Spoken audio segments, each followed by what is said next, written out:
Muted himself. Oh my goodness. Chicago, you've muted yourself. It's okay. We can hear our intro. We would like to hear that. That's fine. Hi, everybody. Welcome to the show.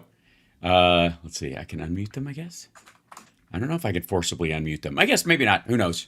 We'll just act as if. Let's see. How long will this intro take? I don't want to talk over it. Oh, they vanished. Okay. So hold on. They should be there. Hello, Chicago. Are we live? That's all I need to know. Okay.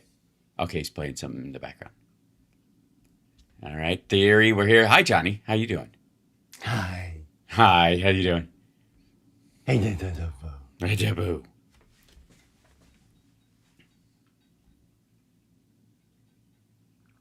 It's another minute, I guess. This is so fun. I'm just waiting. Okay, but all the... Oh, I've got to make sure Insta's up, which I think we will do in about 3, 2, 1. 1, 2, 3, and then we are live on the Instas. That's how it works. We'll do it live. Chicago, let us know when we're live. I couldn't hear the intro. You guys are good. You guys are good right now.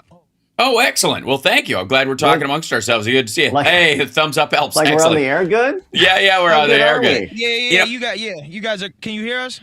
Oh, yeah, we can hear you. Yeah, we just get the intro cut out and stuff, and so we didn't want to step on anything if you had something big planned. It's okay. I mean, I understand. That's on me. I don't know. Yeah, fear not. That's okay. I know everybody's excited about Ben Joravsky interviewing Pritzker this afternoon on the station at 5:00. So my little show just we'll just piddle along in the background, just trying to get some love. It's okay. Yeah, we can do it. So Johnny and I were talking. Welcome to the show, everybody. Johnny and I were talking. Hi. And I have.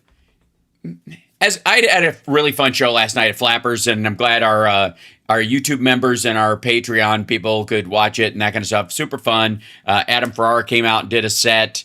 I ran into Arsenio, and we discussed the martial law episode that I was on with him. Are you kidding me? No. It was the first thing he brought up. So fun. Like he'd just been telling his wife or girlfriend about it like yesterday. Because I did my own stunts and I had a fight scene with Sammo Hung and it was a good time.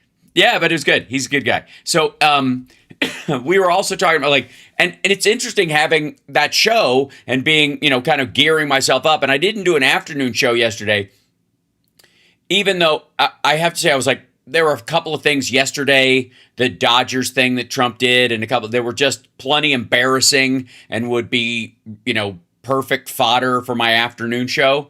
But I got to tell you, I had forgotten the White House Correspondents' Dinner was last night. I got so much going on, and they were definitely not playing it up around the White House. That they were.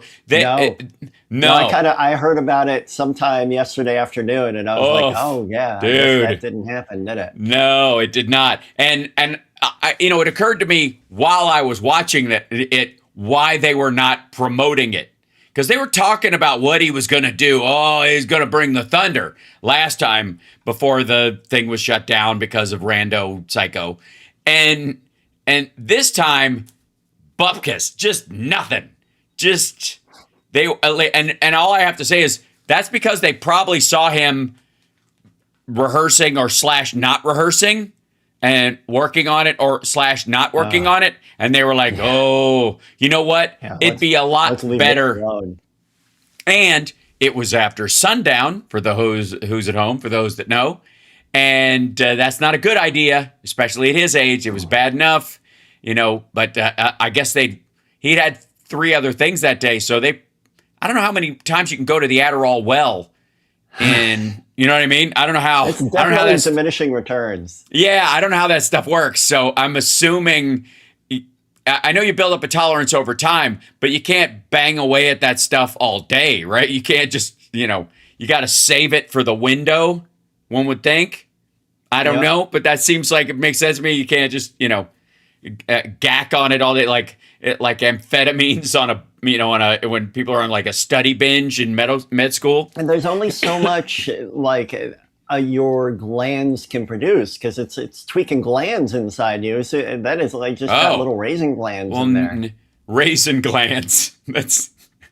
I love those. Those are so good. They're like right up there with grape nuts as my favorite, morning treat. Yeah, raisin glands. Oh God. It sounds like something that Pete Hegseth is trying to cure in our armed forces. Yeah. First, you got to test everybody to see if their glands. That's are right. raisins. So and then if they are, we can give them what's that called? Gender affirming care. Isn't that wild? Okay, so Trump does this thing. Where is it? Is it this the?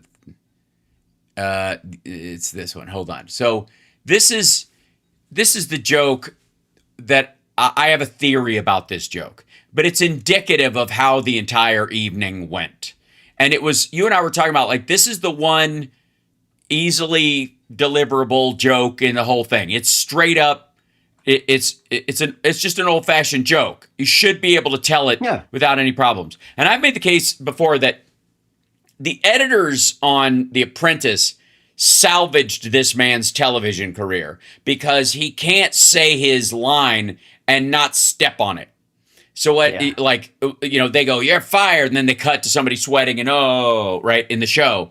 But that they had to cut immediately because he goes, "You're fired. Get out of here. You're not a thing. When I say fired. I'm fired, what I really when I mean fired, what you're fired. You know why you were fired? Because and they're like, just shut up and say the catchphrase. Say it right and leave it. But he can't because he doesn't know how anything works, especially interpersonal human communications. And so it's all one unidirectional, right? So this is the joke, and I want to tell you what my theory is about. Okay, here we go. I do think we need term limits in Congress. I think term limits are very important because I see what's happening. The other day, a senator I knew got a text, a great guy, from his wife. And she said, "When you get home, I want to have you immediately come up the stairs and make love to me."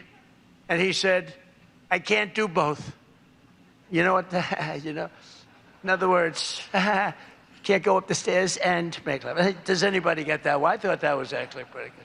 That was actually the only thing I thought was good in this whole freaking stupid speech that they wrote. Wow. That was the only good one, and that went down with not exactly great laughter. I think, in other words, you can't go up the stairs and make love, too, So we're looking for term limits. Does anybody understand this stuff? No. Okay. The problem is, yes, it's a direct joke. We get, of course we get it. You want term limits. People are so old. The wife said, "Come up the stairs and make love to me," and the guy said, "I can't do both. Leave it alone." And if you were Rickles or something, you throw anyway, gang, right? There's a transition. Anyway, but enough about my theory. Okay, so my theory is, if you'll recall, and this is a very telling word. Now, we know that between, now and the last time they were doing this, Lindsey Graham has died. But clearly, this is not a story about Lindsey Graham. No. But it probably was a joke about Mitch McConnell last time, because there is no love lost between these two guys, right? And so Mitch McConnell's so old, Elaine Choo Chow or whatever he called her. Remember that? She said, "Come up the steps and make love to me. I can't do both." Right? That was a Mitch McConnell vote, because he was mad at Mitch McConnell for not voting with him and voting against him, or whatever. Anyways, so myriad, whatever. I can never track when he likes and doesn't like somebody. It's usually when they're in the room or not, because he's kind of a coward about these things. But a couple of things. That you can't do that joke about Mitch McConnell right now because nobody knows if he's alive or dead, and he's not in the Senate, and the God's term limits seem to be queuing up to solve that problem, as it were. But here's the thing. Listen to the very first sentence. And I do think we need term limits in Congress. I think term limits are very important because I see what's happening. I see what's happening. The other day, a senator I knew got a text, a great guy. A senator I knew. Oh, no. Uh-huh. Yeah. Oh, A senator no. I knew. First of all, why do you need term limits on somebody who's no longer a senator or no longer around? Right? Wow. He let it slip. I'm pretty sure that means McConnell's dead and he knows, but they're keeping it close to the vest so that, Bashir can't put a Democrat in using a different piece of, an obscure law in Kentucky. He said new. And again, of the two people that we know of in the Senate that are, that have recently passed or possibly passed or in the position to pass, the only one with a wife is Mitch McConnell. And he said he knew him. This is how, dope-brained this idiot is at this point. We got to take a break. The other one was he makes this term limits joke, and everybody's, he's like, we need term limits. And then he says he's going to run for another term himself and doesn't get the crisscross at all. Hal Vickery jumped in with an advance pay super chat. I saw that. Oh, my God, Hal Vickery. Thank you. Yes. He goes, I managed to listen to about 2 minutes of Trump last night, and it was terrible. I won't be here next week, so there's an advance. Oh, thank you so much. And travel safe or whatever you're doing, Hal Vickery. Thank you so much for your support. We have the best chat room in the world. We just do. We'll be back right after this. It's the Hal Sparks Radio program, Mega Worldwide.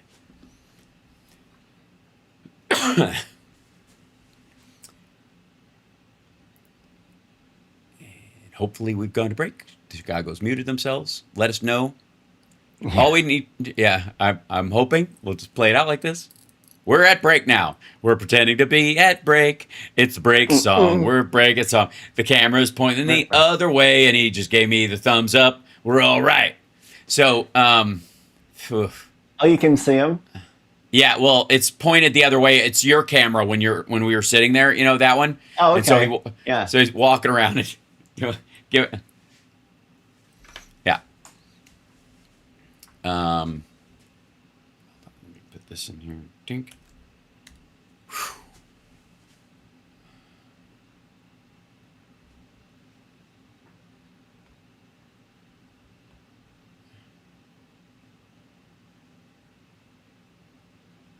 Video has surfaced recently of Elon giving a speech referring to World War II as World War XI.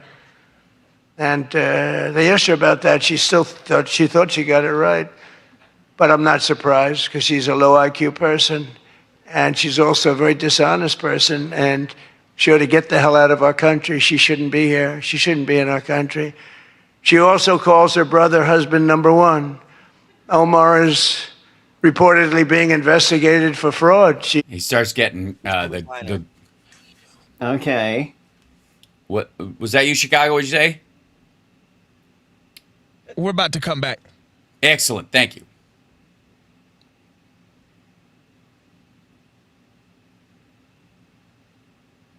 Back to the Hal Sparks radio program, Mega Worldwide. Ooh.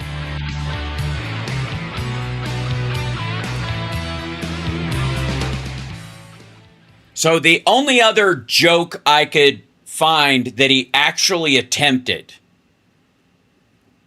was about Nicki Minaj.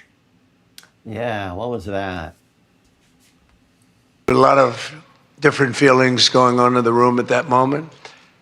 But after hearing the gunshots, many people yelled, "Get down, get down," which caused Nicki Minaj to start twerking. Do you believe it? Get down. She's the only one that really understood what that meant. It's quite an evening. It's quite an evening. Quite an evening. Wow. Yeah. So I think that was one of the earlier parts of it where people were like, okay, he's making jokes. Right. Yeah. Yeah. And then again, by and large, there was a big Fox table and there was a big White House table very close, and most of the laughs you're hearing came from there. And other people laughing at him trying to tell the joke. So there was this this big it was an ongoing thing about like people laughing at his attempt to just form these jokes, like put them together. Yeah. And then eventually it wore off and everybody was just kind of frozen. It was like, I remember watching as it got from like midway through and when he went after Caitlin Collins or whatever, I think that was kind of the tipping point. Yeah. I kind of watched it a little out of order because I was, was like rolling back and like, did I hear what I thought I did? It was, so here's him talking. We've heard this stuff before. So this is him talking about Caitlin Collins. I want to personally congratulate CNN's Caitlin Collins on receiving her award. It was all about me. It's a fake. She shouldn't get the award. It was a fake, but I didn't mind. I said, Caitlin, congratulations. But it was fake. There's no question about it. But she's a young, attractive woman. She never smiles. I said, Caitlin, do you ever smile? Wow. Johnny, in the video that I'm playing, do you see this dude cringing right behind where you are? He just that's the room. Smile. You have a nice position. You're at CNN Fake News. You should be a happy person. So smile, Caitlin. But I want to personally congratulate. By the way, that's the entirety of it. Now, I got to tell you, as off the top of my head, just rolling into this, I could spitball 8 or 10 jokes that accomplish the same thing, and it annoys me when stuff is, Right. It's got to be horrible. Just like me watching a guitar player going, here's what you could have done. Yeah, right. And in this one, I don't want to give this idiot any ideas, but the joke here, and it doesn't work anywhere else, so it only works at this setting, is, because he told her to smile in the White House. He did this before. So it's, Kate and Collins got a story for writing a story about me that she never talked to me about, or whatever you want to say. I don't know, some random dodge he would throw in, and then just go, and I asked her to smile, and she said, I am.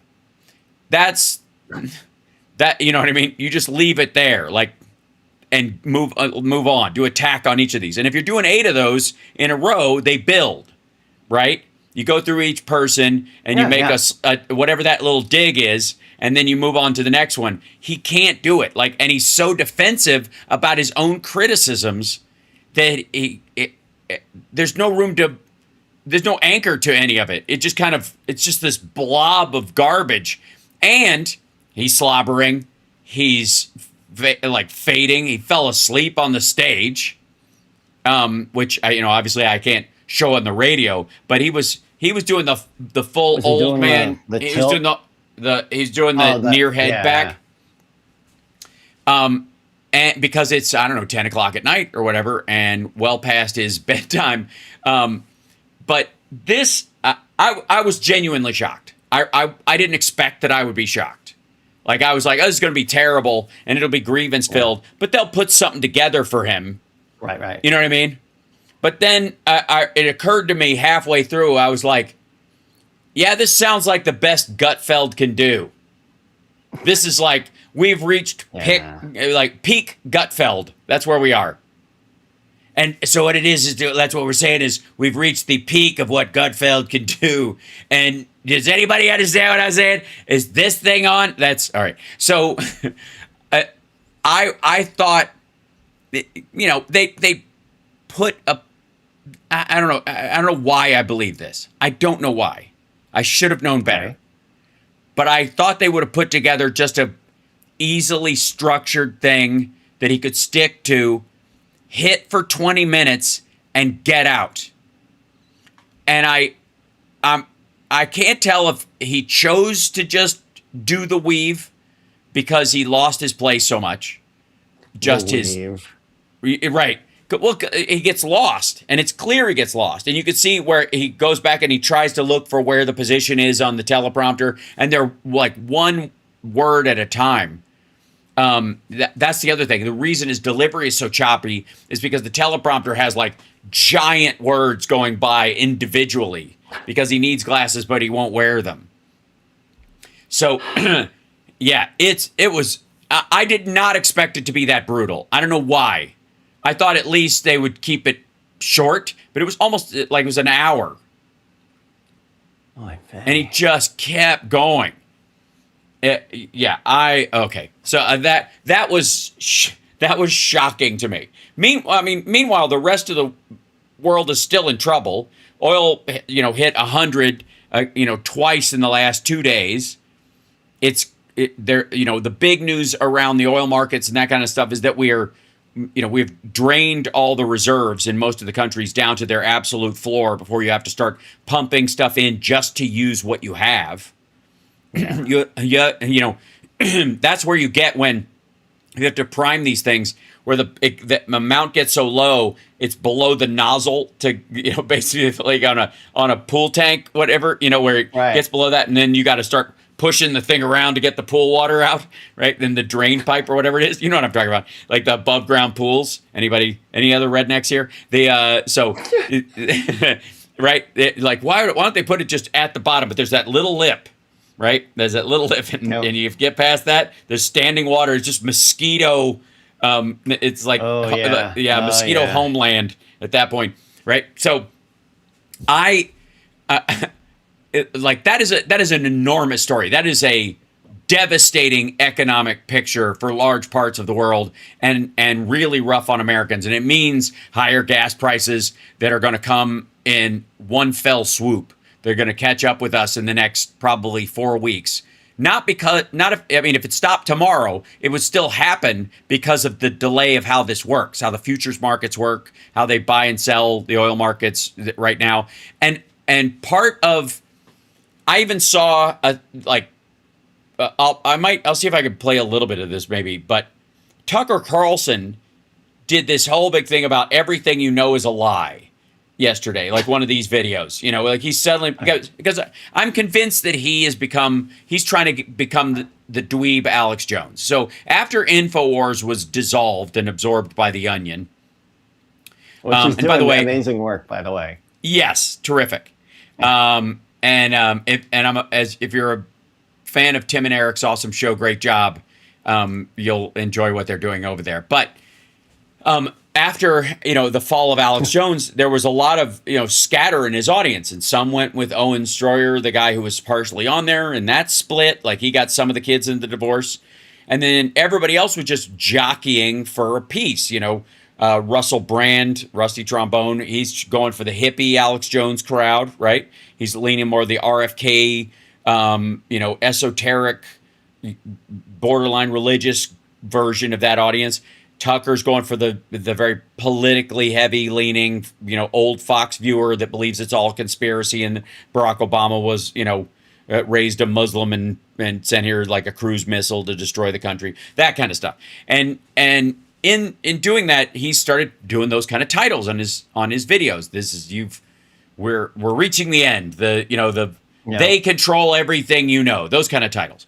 And in this particular case, it was about how the commodities markets are rigged.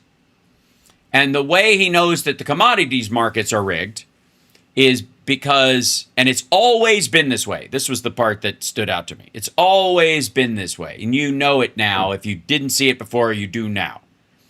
Now that Trump's in office, now that he's in there and actively rigging stuff, suddenly it was always rigged. This is the idiot's guide to both sides do it. Where they're like, Democrats do this too. You just can't see it when they're doing it because it's not happening. Somebody in the chat said, "Are we being punished for the loop of Trump's face? What do we do?" Yes. That's him. That's the little sleepy Don. Apparently that was an issue. But it was an ongoing issue yesterday, like 3 times. So I'm sorry, I took it off the screen. You're fine. Thank you. Yes. But in the meantime, this idea that like it's always like this, like there's two legs in the same pair of pants. The Democrats and Republicans are not different at all, and the elites amongst the parties are rigging the system against you, right? Okay, great.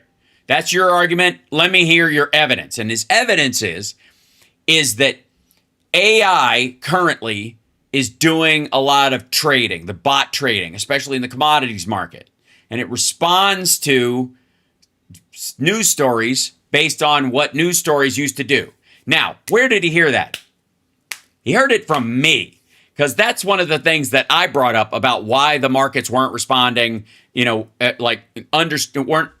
weren't taco trades on oil, particularly the way they are about stocks. Stocks, people are doing a lot more personally, but commodities, they look for obvious fluctuations, and whether we're at war or whether we're not is one of those obvious binary switches that tells you to buy or sell based on 150 years of history in the markets. Those two things, can trigger a buy or a sell, right? So, my theory has been for a little bit that people have these little trading bots set up, and when he says the war is on, the price goes up, and when he says the war is off, the price goes down, because it's looking at it like he's telling the truth. If the president says it, it kind of has to be somewhere close to true, and so they're responding, right? But they're responding because they're large language models. They're responding to the language, and try to get ahead of the sales, because people are like, hey, make me a lot of money in oil is basically what the prompt that they've given to these AIs. So his theory is, and again, this has been going on forever, but so apparently AI has been with us forever is my point. And yeah, which is just ridiculous. We got to take a break, but when we come back, I want to explain to some degree, there are so many fires in the, currently politically. We know a lot of them. And yesterday was just Distraction Friday for Trump. They just did everything they could to make him do stuff that had nothing to do with the important issues of the day. It was almost like they were afraid of what he would ask to sign yesterday. We'll be back right after this. It's the House Sparks radio program, Mega Worldwide on WCPT Radio, Chicago's Progressive Talk.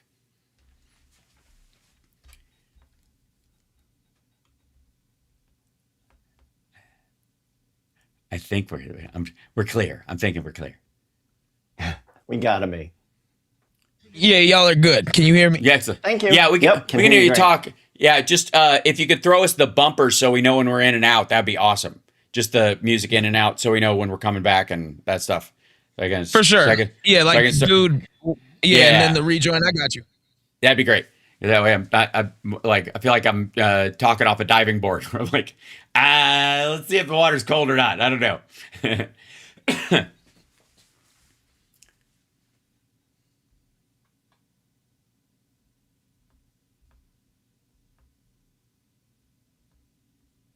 Okay. Ugh. Moving together, very much in love. A video has surfaced recently of Ilhan giving a speech referring to World War II as World War XI. And the Hsrpm. Yeah, like 2 Corinthians. That she still thought she got it right. But I'm not. Welcome back to the Hal Sparks radio program, Mega World. All right, y'all coming back. Yes. Thank you. Thank you, Chicago. And by the way, guys, let's just do a needle drop real quick. This was when he was talking about Ilhan and Omar, but he gets around to Elizabeth Warren and Pritzker, and I think it's let's see if we can get to this bizarre thing. Here you go. Sir, in the back. Okay, so at one point he's talking about J.D. Pritzker. And he's making the point that J.D. Pritzker is fat. And you can't use the word fat and you can't say fat. So here we go. Wants to run for president. He's doing a bad job running a state. You can't have somebody like a J.B. Pritzker, who I understand is not president, sadly. But, some people say, never use the fat word. And I don't. I would never call anybody fat. I have my own problems. It's not like I'm perfect. Sir, in the back. Don't call him a fat pig, okay? I'm sticking up for him. Don't call him you. You can't do that, sir. You can't call J.B. Pritzker a fat pig. Please. All right? Thank you very much. I appreciate it. Everyone's trying to... It's like 6 people at his table, Trump's table. You can hear like Stephen Chung laughing specifically. Who is that guy? Does he exist? But the nice part is when you do that, the press can't get you. Because I'm defending a man who obviously has a problem. Actually, he's lost a lot of weight. I saw him recently. He lost quite a bit of weight. I don't know what the hell. He's got no chance, believe me. Anything he does, the family threw him out of the business. A number of other... That was his aside. So there is... Yesterday he had the Dodgers over, and that was kind of embarrassing. The Dodgers owner sucked up to him. That's a fairly normal thing for a sports team to just try to be relatively apolitical, but it was clear that the Dodgers owner was a fan and a supporter and the like, so it was kind of gross. The weird part of that one is that he's got them coming over, and he immediately goes into why there's no longer grass in the rose garden. And rambling about how women used to come there and their high heels would just sink down into the ground like quicksand because the White House was built on a wetlands and you can't have yes, we understand why you paved it, because you can't walk on real grass or you'll fall over, because the only thing your feet ever hit is tile or like golf green. Like it has to be like playable greens. All of this is kind of happening and we've got Philip Ittner joining us in the second hour to talk about what's going on in Ukraine, which is the trade back and forth. And Boston Brian has been there all week. He was on my show on Wednesday with Phil. They were together.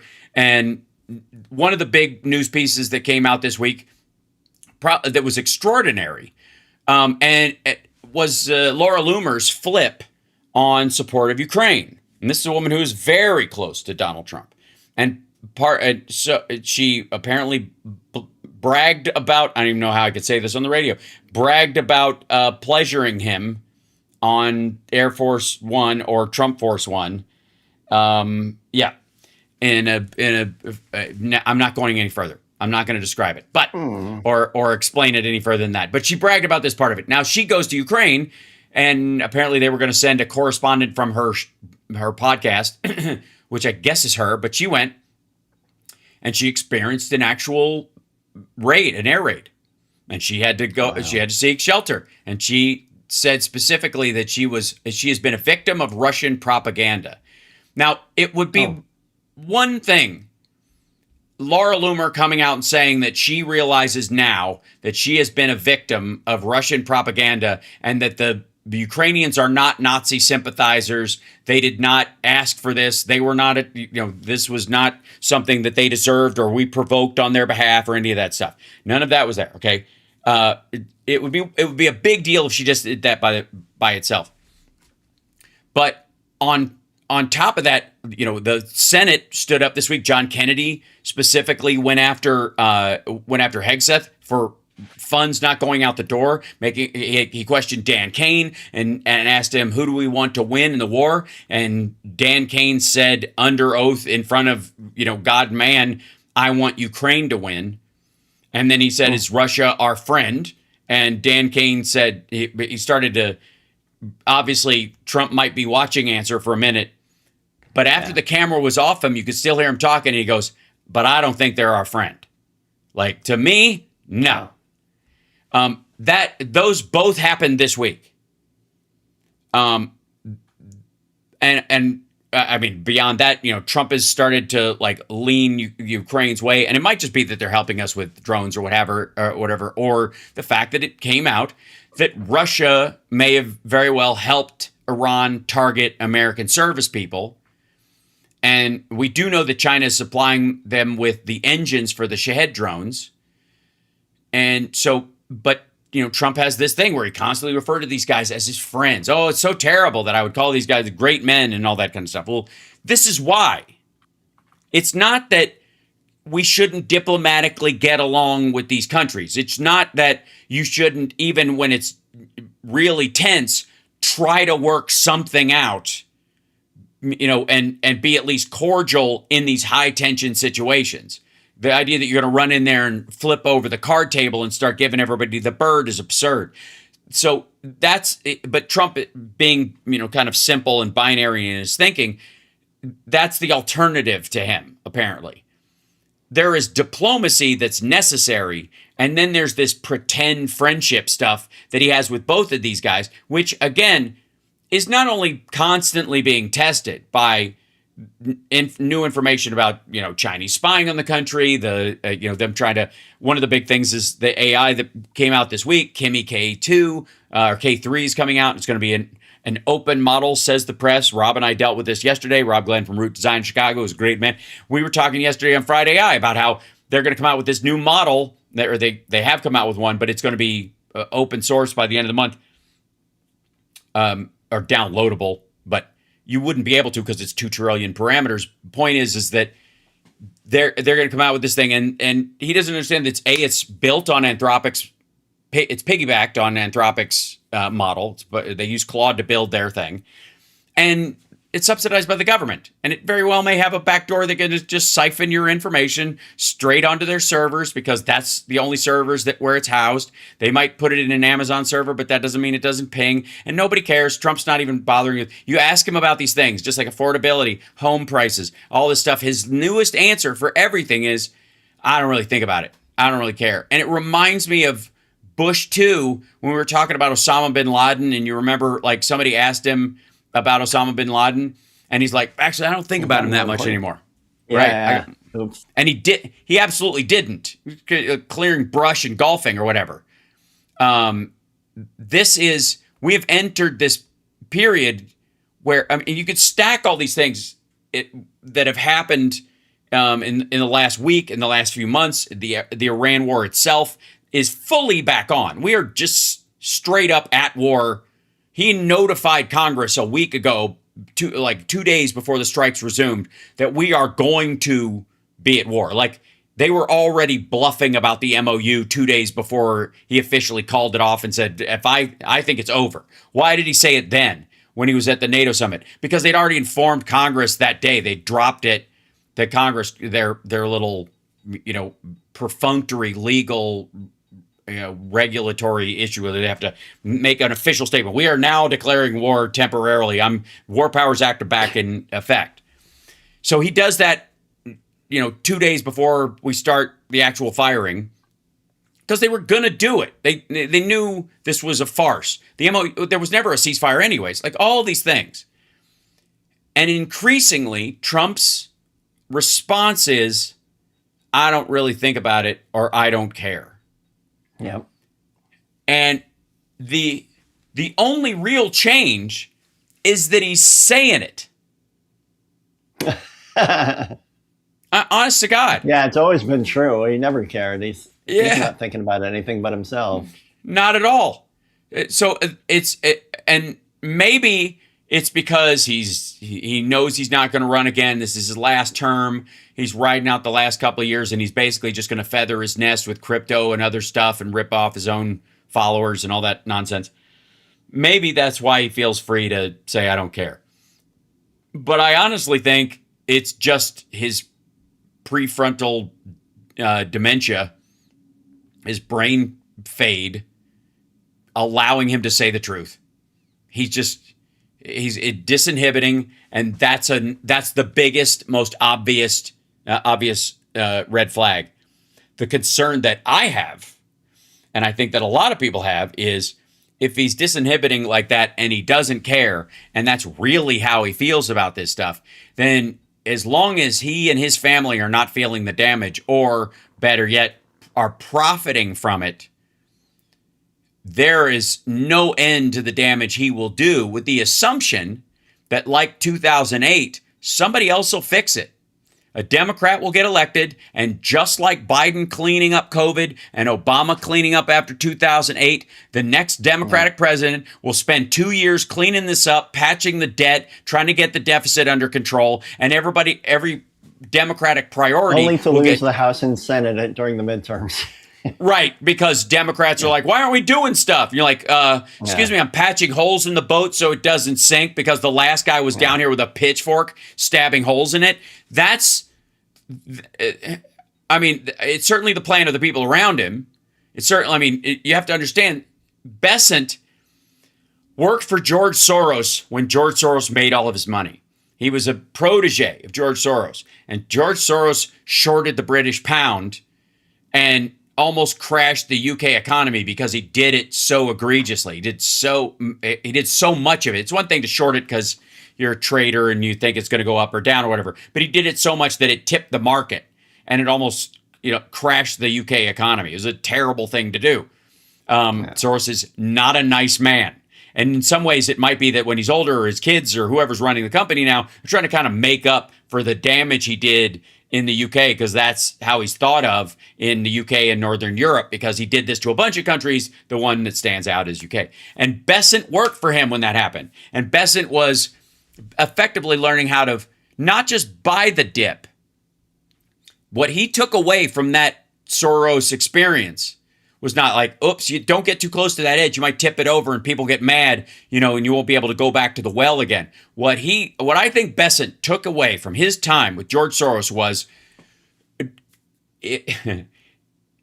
not only should you buy the dip, but if ever possible, create the dip in the first place. Manufactured dips in the market are the best because you can, since you're the cause, in theory, you can undo the cause at some point.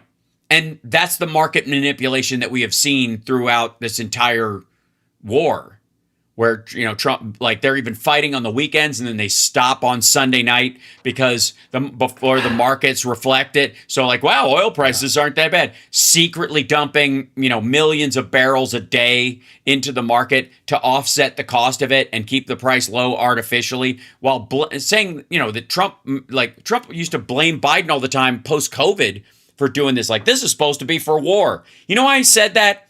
You know why he said that? Because this was always the plan. Iran was supposed to happen the second year of his second term, the first time. The reason he says there wouldn't have been a Ukraine war is because he would have let Russia get away with it. It wouldn't have been a war. It would have been an invasion, an attack, and a takeover, and it would have taken a couple of weeks. It would have been bloody. There would have been, fighting on the streets and that kind of stuff, but it would not have been the pushback, because Trump would have slow-rolled the NATO response, at least from the United States in places, long enough for that 6-day attack to actually work. That was the plan. And when Biden won, they punted for a year. The same thing is true of Iran. His brain is so dough-headed, and we have to take a break, but his brain is so dough-headed that even back then, that was the year, the second year after he was out of office, 22, around then. And that's when he showed the Iran attack plan that he still had to Mark Meadows' biographer. That's when he did it. Like, we'd be doing this right. And effectively what he was saying was, we'd be doing this right now if I was still in the White House. And as soon as he got back in, the timing is ridiculous. There was a schedule. And that's where I keep saying, Trump is not an outsider. He's not a businessman who became president. He's Reagan 2.0. He's a face. He's a front for the people that actually help him get in power and stay that way. And he was just better at corralling a particular element of the electorate. But the Republicans this is PNAC. There's no difference between, the big BS bill was a bunch of Republican priorities for decades. That's all it was. He didn't invent some new thing. Even the adding power plants to AI centers was not his idea. It was a crypto thing. Crypto firms were doing this in foreign countries. They're like, why don't we do that here? Because they'll ruin the water. They'll destroy the town. They'll cause fires. Because there's a reason why it's done in Guatemala or in Venezuela or in, errant parts of China. Like, that's why. Because they don't care. We do, in theory, or at least we did. So we got to take a break. We'll be back right after this. It's the House Sparks radio program, Mega Worldwide. Oh, yeah. I almost ranted right through the break. Yeah. Mm-hmm.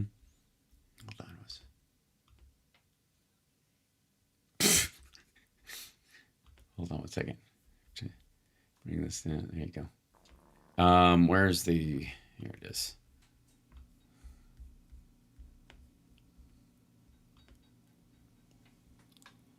Yeah, here. Do. Whoops. Mm-hmm.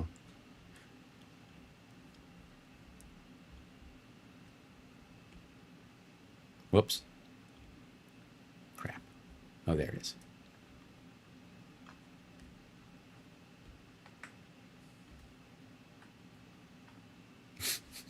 Do. Skidoo-doo. Do.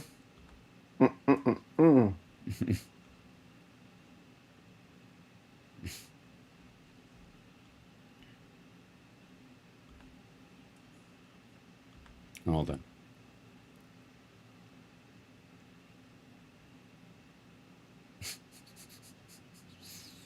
Is that?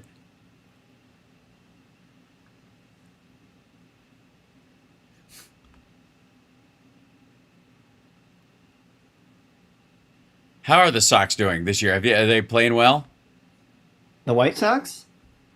I guess so, yeah. Do you hear this? Yeah. Yeah, they're doing great. Yeah, Trump seems to think so. Oh, do you not hear that? Hold on. Are you hearing the sound effects? No, I'm not. Okay, let me see if I can fix that. For some reason, Farago ends up just being a big You're old listening jerk. to the Hal Sparks radio program. Battle stations, everybody. Let's go. Go. Mega Worldwide. Welcome back. So, this was quite a week with the Islamic Republic of Japan. If you'll notice, after he said that, he has repeated very carefully the Islamic Republic of Iran and holds right before it. He did it last night. He did it yesterday in the White House at one of his little signing gatherings because he's aware. Is this one? Hold on. Islamic Republic of Japan. There you go. Right. That was, I don't know who brought that up to him afterwards, but it was definitely like he saw it. Somebody played for him. It wasn't Natalie Harp, but somebody played that for him, and he went, Republic of Japan. And now he's like, we've had a lot of great time with the Islamic Republic of Iran. Like he holds it, and if he was sprier and younger, If he was younger and sprier, I would think he was messing with his staff. Like, is he going to say it right this time? No. So he was asked this week about the Ayatollah, where he is, and if he knows. I don't want to say whether or not I know where he is, but there's a good probability that I do. Just non-answers to try and quiet, Hal. Oh, sorry. Some of them are a little quiet because of how he speaks now.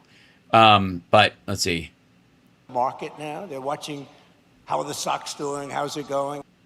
How the Sox doing? How's it going? That's during the day. I will say that MAGA is hanging in there. Couple of them are hanging on. They clearly feel alone in this circumstance. They're clearly, Juanita Broderick. I don't know if you know her account on X. No. She's one of the big cheerleaders. Like, yeah, oh my God, he's amazing.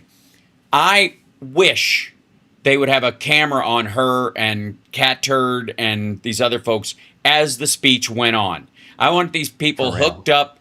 I want them hooked up to a lie detector the whole time.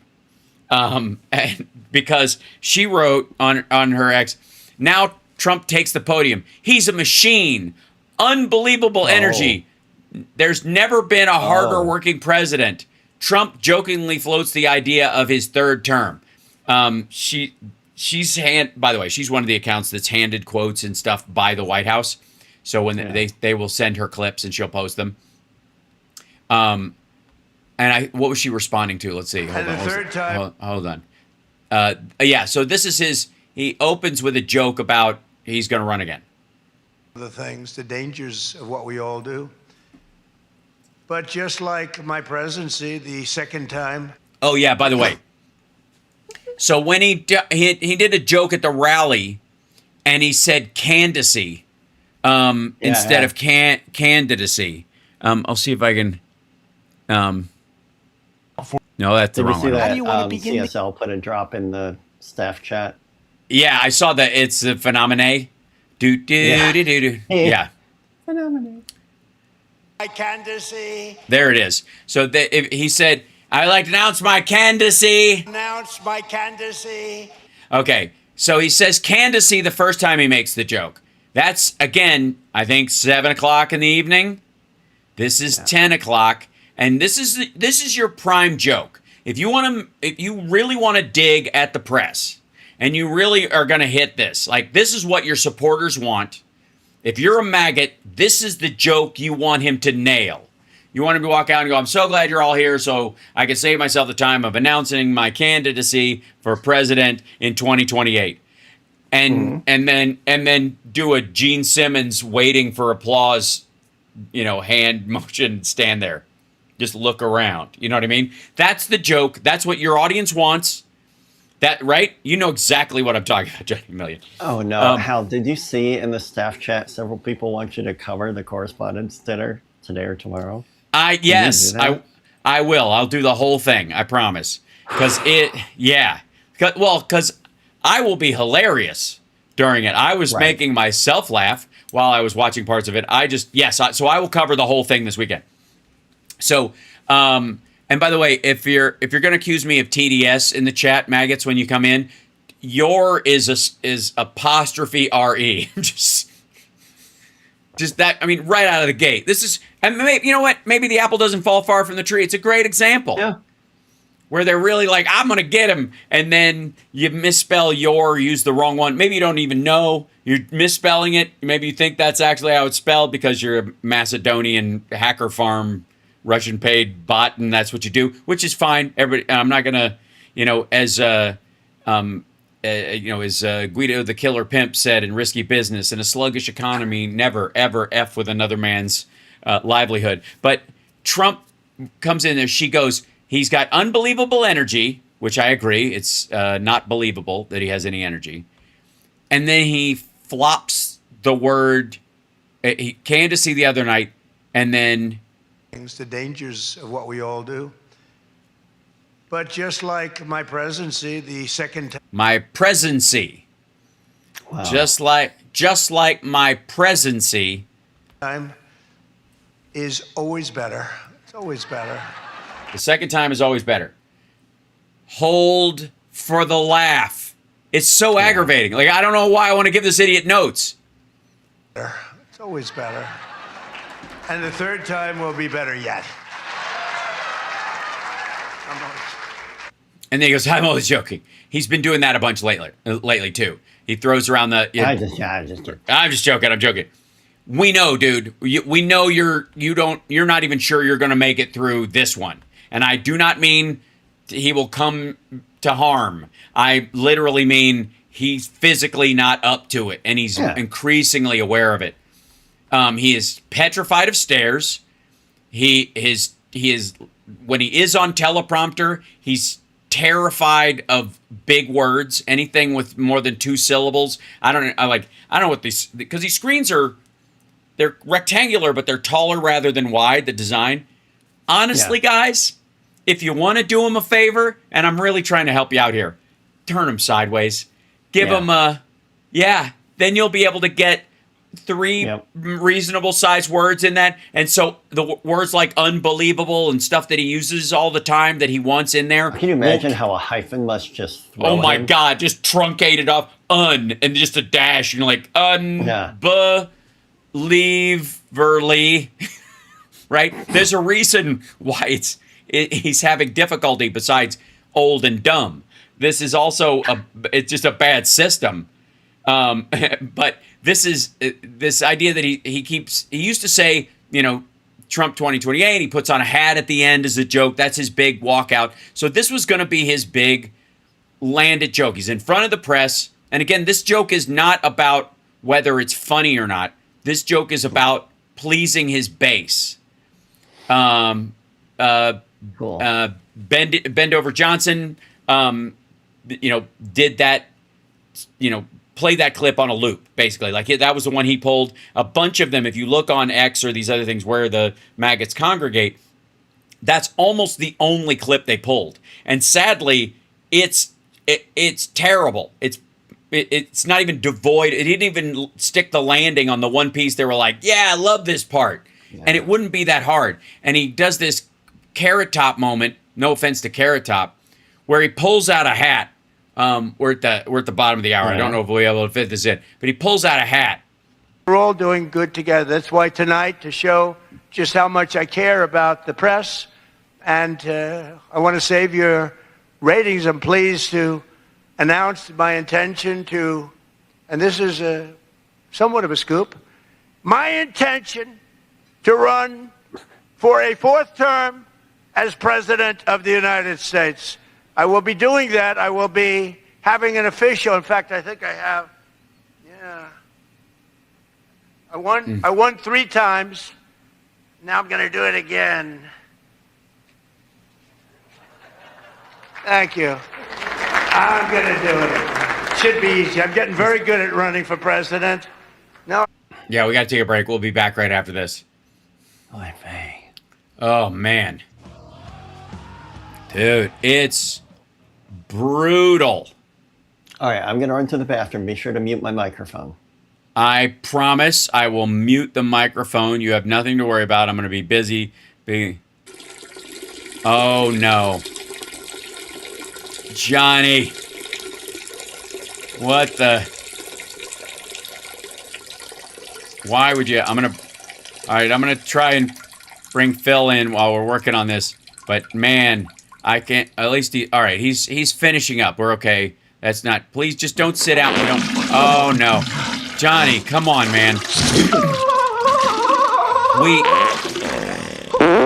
Why? It's just. How do you not? Are you using the litter box? I'm not even sure how this works. This is just. I don't know. All right, he's nearly. Well, at least you end happy. That's the important part. That's it. You know what? You have to watch out, though. My big concern. Hold on 1 second. I don't dare this with Phil on screen with me because he'll get mad at me. But this guy right here. But yeah, personally, I blame the kidney.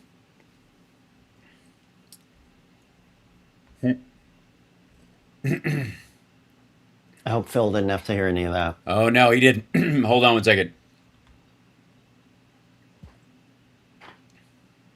Why is my audio not running on there? Oh, because I haven't.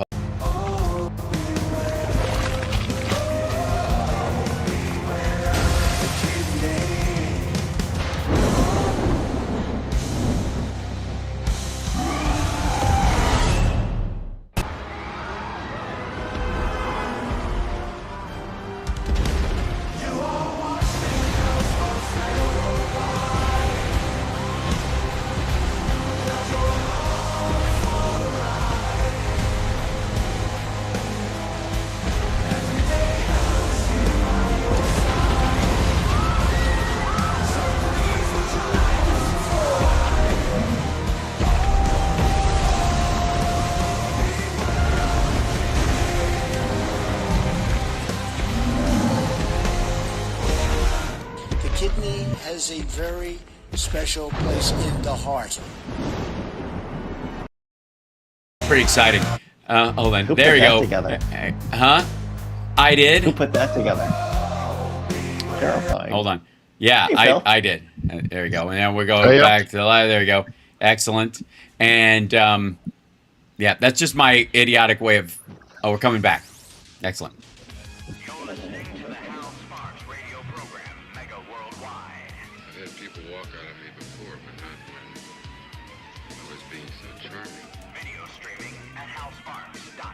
don't care for you or for the putrid sludge you're troweling out.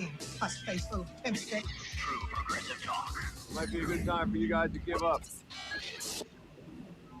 Welcome back to the show. So joining us from Kiev in Ukraine is our dear friend Philip Ittner, who must be exhausted from a week of having to hang out with Boston Brian. Johnny Million is still with us, of course. Did Brian take off yet? Is he still in town? I know he was going to extend his stay a little.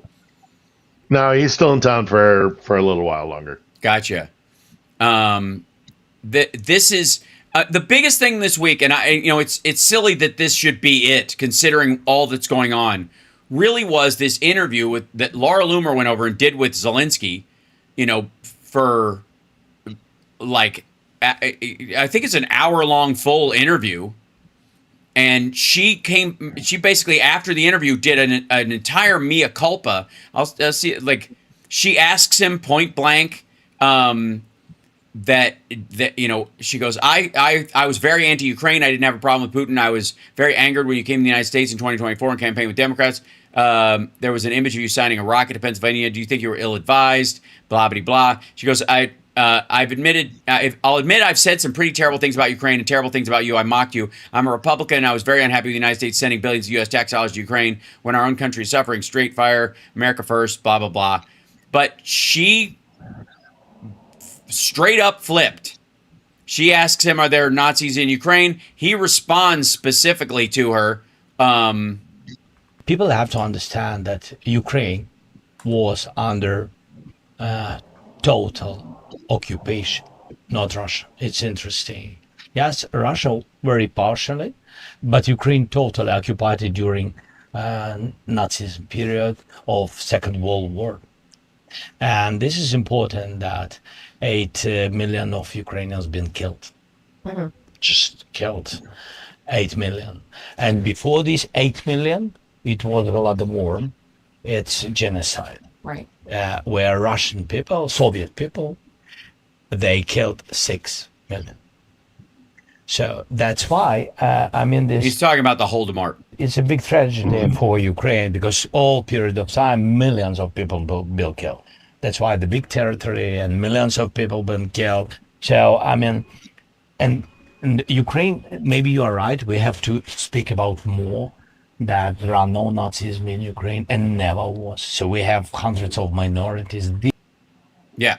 So one of the points that, he's making, no Nazis never was. And the ironic part is the pushback that I've heard, Philip Ittner, is, yeah, there were. And they cite times when Yanukovych was running the country, who was a Russian sock puppet, and the previous years before that, and those guys, the sort of Azov battalion-y Nazi kind of dudes, are all over Russia now. Like they were almost brought home. So at a certain point, are they gonna start scooping up Patriot Front guys who have a weird accent in our own country? Is that where we are? But did that have was that seen as it's definitely a change in the administration's view or the people adjacent to the administration's view about Ukraine, which may make things easier. There's literally a picture of her like hugging him as they left. Sorry, 1 second. Why is my music playing? There we go. Hold on. Boink, you silly thing. There is. Oh wait. Hold on 1 second. Put this in here. There's always something. There we go. Boink. This guy right here. They hugged when they left. This is an extraordinary turn of events, considering who she is and considering how close she is to the president. She was responsible for people being fired in the administration. It's like she had a hit list of people that she thought were insufficiently loyal to Donald Trump. And, people were giving her credit parallel to Susie Wiles inside the White House. So this isn't like, when Tucker goes to Russia even necessarily, or Candace Owens going to St. Petersburg. She's got the president's ear.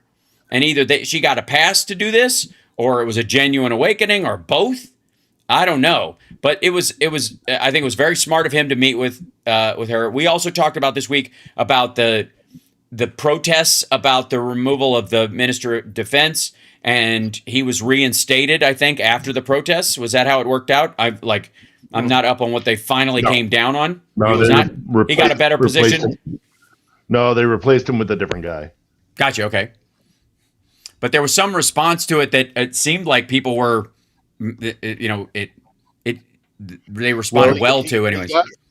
He got rid of the head of the army and replaced him with a younger guy that was that pleased that satisfied those who'd taken to the streets.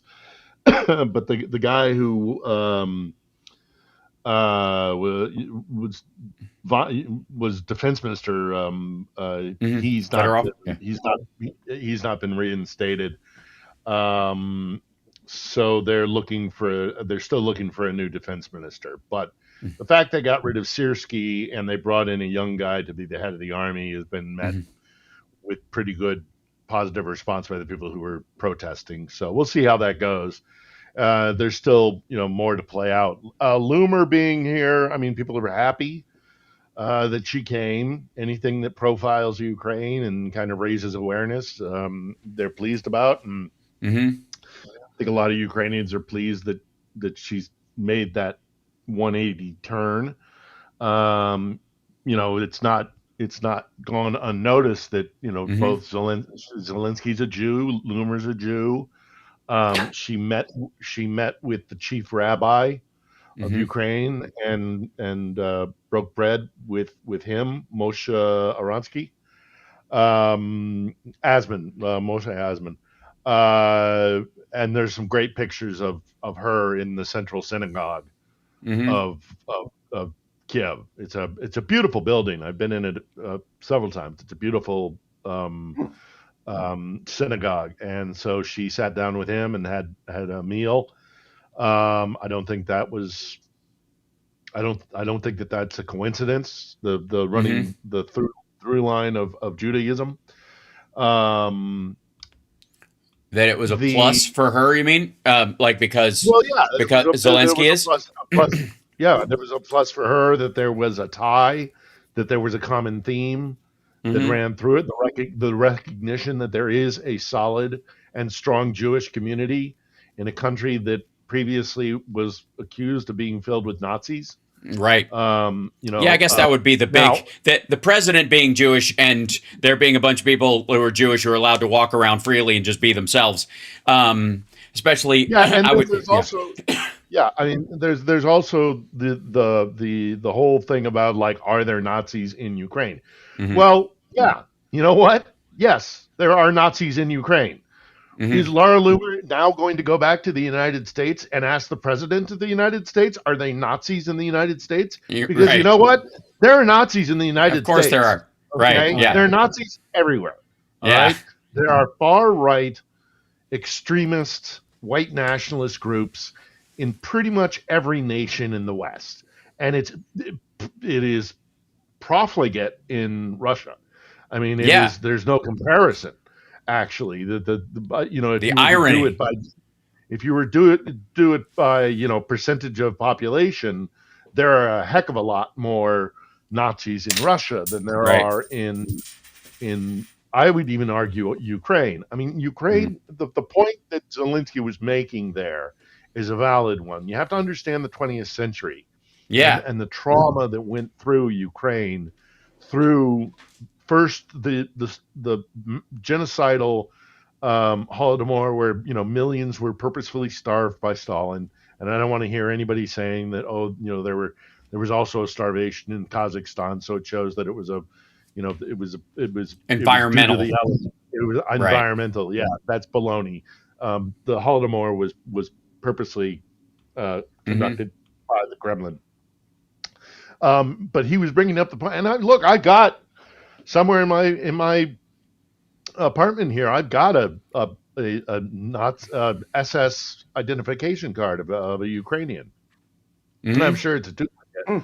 But you can go to the markets here and pick up Ukrainian SS brigade badges and things like that.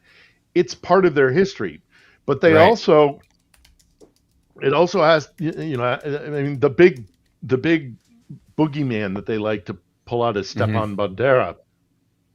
But the Russians actually love Bandera because they got to write his history after the end of the Second World War. Right. So they turned him into this really over the top boogeyman. That is not to say that Stepan Bandera was a good guy. He was not. He was a violent. I mean, he was a violent man. But you got in a violent time, right? During that entire time, this entire country was steeped in blood. Go. I advise anybody who questions the decisions that were made by people who had to live through the tragedy of being stuck either between the Russian brutality of their armed forces and their security apparatus and the Gestapo and the Wehrmacht. Go see a little movie called Come and See. It's one of the most disturbing war movies you'll ever see. It was made by a late Soviet era director. It is not Saving Private Ryan. It is not, the Battle of the Bulge or A Bridge Too Far. Mm-hmm. It's what happens to the people of a country when they are traumatized by war, and it doesn't matter who does the traumatizing, whether it is the Soviets or the Germans.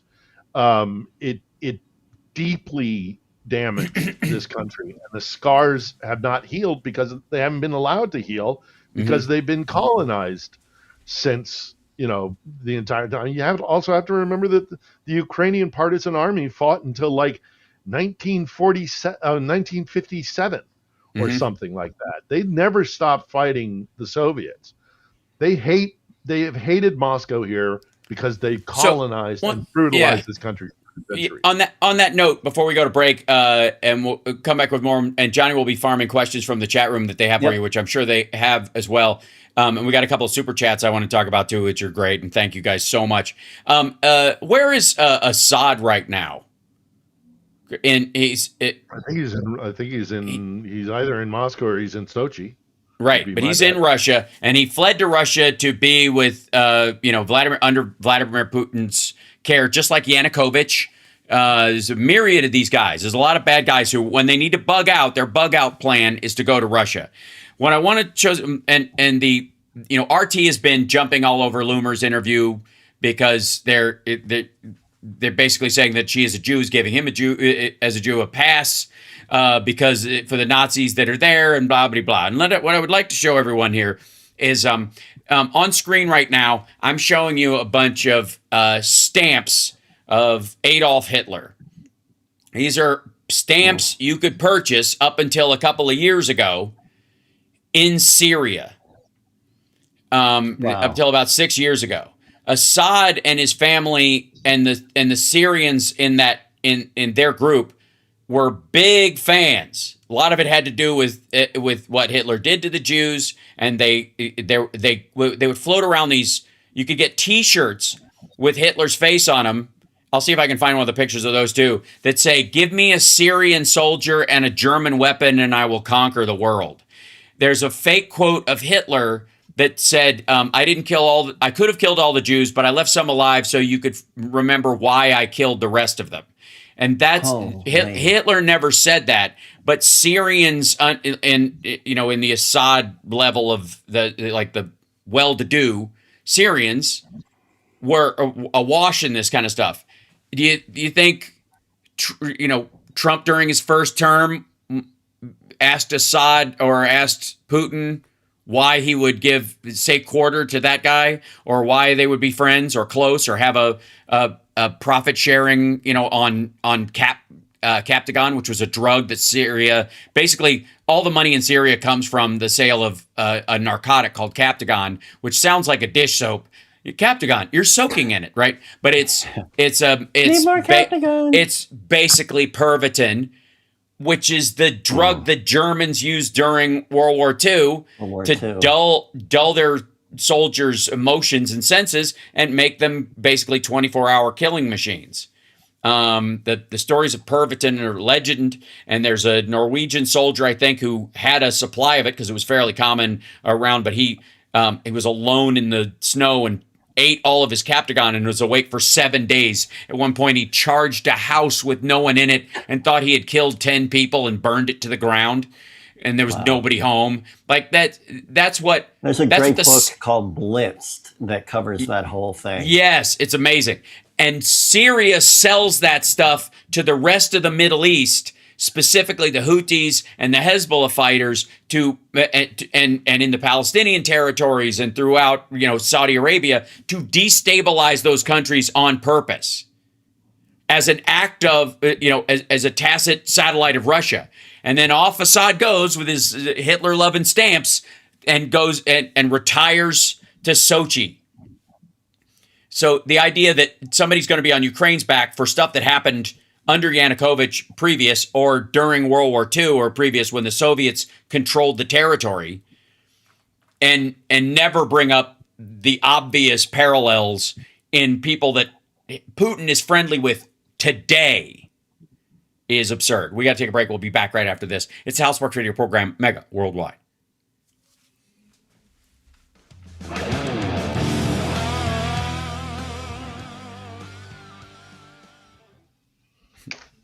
See if I've got that. I think I have that nearby. Actually, the card. Yeah.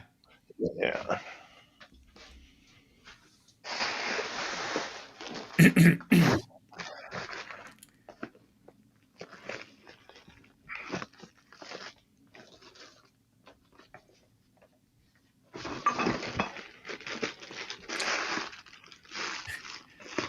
Yeah, there it is. This is some spooky. It's a spooky thing. This is. I think we've discovered a new ASMR thing. Think Theory Radio. Saturdays at 10 p.m. You're listening to House Sparks radio program, Mega Worldwide. Welcome back. Yeah, there you go. So, hold that up again, Phil. And explain what it is for those that are just listening, or what that is. Yeah, it's a German identification card for a German unit, and this is a Ukrainian guy who signed up to fight with the Nazis. Mm-hmm. Not pretty stuff, but also something that you shouldn't sweep under the rug. And I'm not right.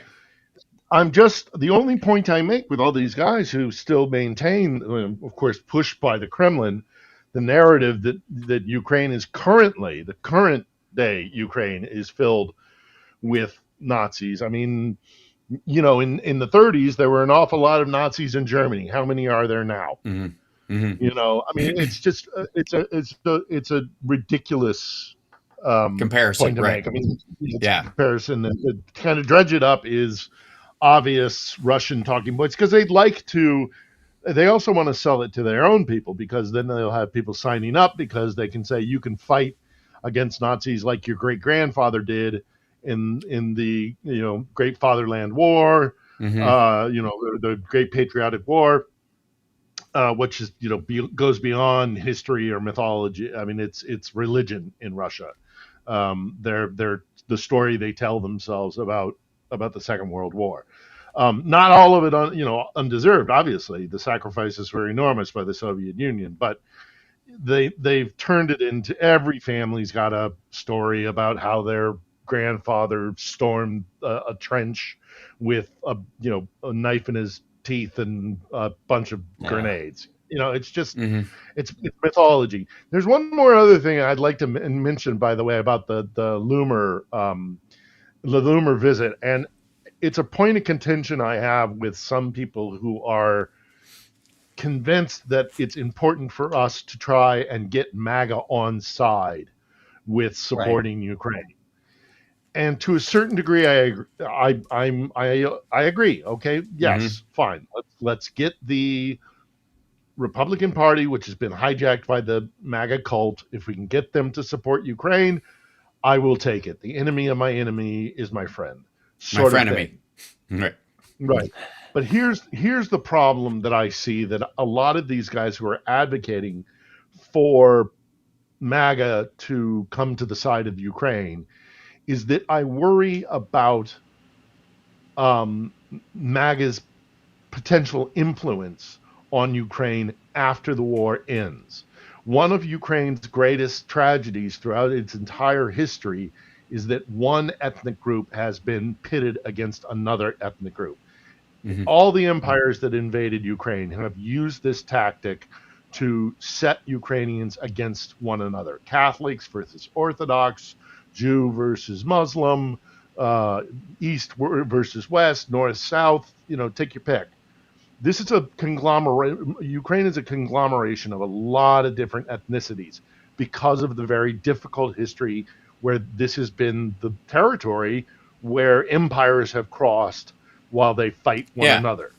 So there is this long legacy of who's a true Ukrainian and who isn't. And I see similarities with the MAGA movement about who is a true American and who isn't. And so what worries me about MAGA coming on side with Ukraine is that after the war, we might see the white nationalist American elements in MAGA, which is predominant, coming over here to Ukraine and coddling up with the white nationalist Christian Ukrainians, of which there's a community, and I don't want to see that happen. And I certainly don't want Ukraine to get to a point where people are going back to saying who's a loyal, true Ukrainian and who isn't, and who's the arbiter of that. I agree. I think Homer doesn't understand that. Yeah, I don't know that I would worry too much about that, because there are other targets like Romania and other places where, like, the Tate brothers went, where you could find those kind of pockets, probably larger and more freely moving about, in maybe even Czechoslovakia, the Czech Republic and places like that, where those pockets exist and they know it without looking like they've turned on Trump's past statements or even future J.D. Vance being anti-Ukraine at one point. They can avoid that entirely. And unfortunately for them, they can't go back to Russia because of the current nature of things. A couple of them have tried it. We covered that, the Maggot family that thought they were going to go there and live a great life or whatever, and then they had their bank account seized and the father was sent to the front lines. You buy your ticket, you ride the ride. But I honestly think they would just go to other countries looking for similar kind of thing. They wouldn't have to go to Ukraine looking to build that kind of stuff up. There was I don't know. I am sincerely worried that should MAGA become a deciding element within support for Ukraine, that after the war they're going to look. After the war, this place is going to be a mess. It's going to be an absolute mess. They will revert back to infighting. There will be corruption everywhere. It's going to take decades because of the legacy of the Russian Empire. Right. You're not going to stop corruption if the Russians find victory here. But to deny that there is corruption in Ukraine, both. Yeah, I mean, we're going to be doing that too. After Trump goes over here, it's going to be a mess. We're going to have a struggle between those who need to understand we need to plug the holes that we didn't realize we had until this guy started, swinging his axe around the boat, and those that are like, you know what, leave them open so we can take advantage of them. That was, it's post-Patriot Act all over again. This is after this era, there's going to be a lot of cleanup that will be going on everywhere. But I do think one of the upsides that you don't have to worry about, but I want to take some questions before we get to the break. But one of the things that I'm not really worried about them going over and taking over, doing anything, is the idea that they're going to learn a foreign language is absurd. That was one of the funnier parts of. They won't have to. More and more Ukrainians are speaking English. Oh, I don't doubt it. But what I'm saying is that. Even that's what stopped them from. A lot of Russians speak English too, especially the ones that would want to work with American groups and try to move stuff around. But they won't learn it. Look at Steven Seagal. And I got to say, as somebody, like, I speak, perfunctory P's and Q's, kind of like probably 7 different languages. My French and my Chinese are probably my best languages, but I know how to find my way to the bathroom and say please and thank you in a bunch of different languages because of wanting to be the respectful traveler.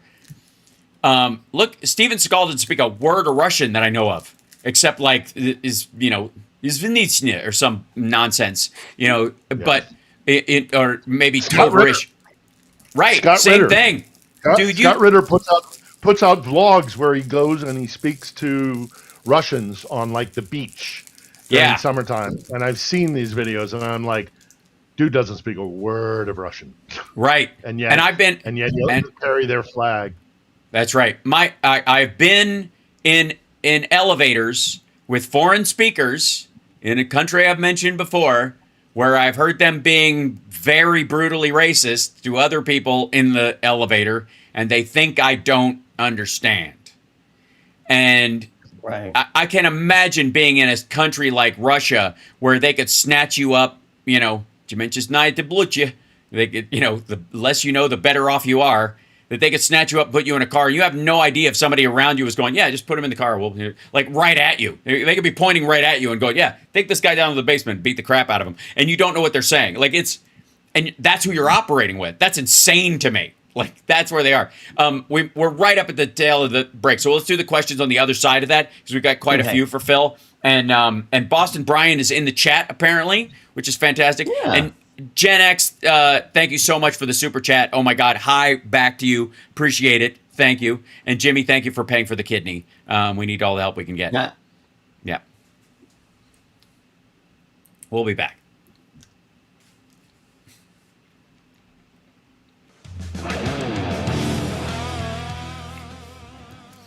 Like, come on. Break music. Come on. Come on. So, I do think this is a. Yeah, hold on. See if this. I said really terrible things. I'll just be honest. And, you know, some people said, oh, you should delete your social media posts. I said, no, I think I'm just going to leave them because then people can see what I said before and now how I feel. You know, and I don't want people to think I'm trying to cover up the evidence. I said really terrible things. I said, I don't care if Ukraine gets conquered by Putin. I said, I don't care if Ukraine gets taken over by Russia. I said, I don't have any problem with Putin. I used to mock Zelensky for not wearing a suit. I said, yeah, I, you know, and again, I don't, nobody else. That was Laura Loomer. Oh my word. Yeah. She also, by the way, apparently found out she's part Ukrainian. While she was over there. Yeah, this. Here, I'll play this and we'll ask my question. WCPT. This is it. I guess I am Ukrainian. I guess I went from being anti-Ukraine to discovering in Ukraine that I am Ukrainian. So it's quite shocking, but I appreciate everybody who has been so kind, and I'm not afraid of the Russians. I'm not afraid of Putin. So that's Laura Loomer again. Suddenly, you know, the 180, which, I mean, it's about time. I don't expect her to apologize to folks like us that have been, you know, screaming our fool heads off for years, trying to convince these folks that they are being bamboozled. She specifically admits it. I mean, what struck me about it was her admission that it was Russian propaganda. She fell for Russian propaganda. She's not mincing words, and nobody needs to like her. Nobody needs to be, you know, supportive of her. That's nonsense. Like, you can just check it off as like, wow, the tide is turning. It's like those floating water level things. You could just mark it on the bottle or whatever that this is how high the water got before it receded. And this is an extraordinary thing. I don't need to listen to her about anything else. There are millions of people in the world that politically and economically and psychologically and spiritually you could go listen to. But the fact that she made that big a switch and she's that close to the president and she interviewed Zelensky and she went there herself and basically called the entire Republican Party's bluff is an extraordinary thing. Yeah. I'll take it. Mm-hmm. I don't trust her. I don't believe her, but I'll take it. Right. So let's get some of the questions, Johnny. What do we got? Yeah, I've only got a couple so far. The first one is coming from Edward Bremen. Can you ask Philip how many wild berries Russia has left, and do they meet fire code? Wild berries are all over Russia, but they're mostly the little offices. What Ukraine has been hitting is their storage, is their sorting and their storage facilities, and they can't have too many more of those. Not on the scale of what we saw in Petersburg or Moscow. Those, and it would make sense those are the largest because those are the largest urban centers. But yeah, I mean, it's how many Amazon, outlets are there? Where physical brick and mortar, those still exist, right? And how many storage and sorting sites are there for Amazon? I mean, it's comparable. Wild berries is an enormous part of Russian society, and that's why they're so ticked off about it, because now everybody who used wild berries for their like little Etsy or whatever kind of their little virtual stores that they create and then use wild berries as the intermediary, all of that business is gone, because it's increasingly nobody's going to want to insure or send stuff through wild berries. So it's not so much how many wild berry facilities there are as how many sorting centers and storage facilities there are. One of the things about that is, do you think that there's some element, because this was an enormous fire. I showed some of the footage of that on Wednesday when you were on, and you could see it from space. Like you could see weather tracking satellites seeing the smoke coming across, and it was like a volcano had erupted. It was so big. Do you think the Soviet central planning and location part of it does stifle some of the diversity of positioning, so that facility, which was gigantic, is the primary one for the Moscow region entirely, instead of having, like in Chicago or LA or New York, they have, smaller ones in different places? That this would, it seems like it was all eggs in one basket. I'm sure there's little sorting things, but there's a lot of, there's still that very kind of centralized planning mentality in Russia. So I'm sure that contributed to it. But also, the geography of Russia is such that you can probably maintain a logistical chain in Western Russia. But the further you get out into like Siberia and like a place like Irkutsk, which is at the seat of Lake Baikal, or Arkhangelsk, or up in the Arctic, Chelyabinsk, these kind of more far-flung cities, they will not have locations like that. Not only because it's hard to build a facility like that, but also moving stuff around is really, really difficult. So right. If you're going to stockpile stuff, you stockpile it near train hubs and roadway hubs. And those become less and less the further you get out into the east in Russia. Right. This fire is enormous, and it is it's still burning. It's been, I want to say, 4 or 5 days.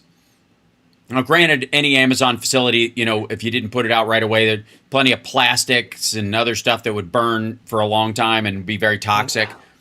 Those are workmen's houses outside the place, by the way. One of the things that is missed in this detail is that when they scan by and show the outside, there are these little worker hut things, basically, that the workers sleep in, that are all along the outside of the facility for people that don't go home or are working late shifts or whatever. That's the housing for expanding it or whatever. This is the temporary construction housing or whatever they're using here. These like a shed you would buy, at Home Depot.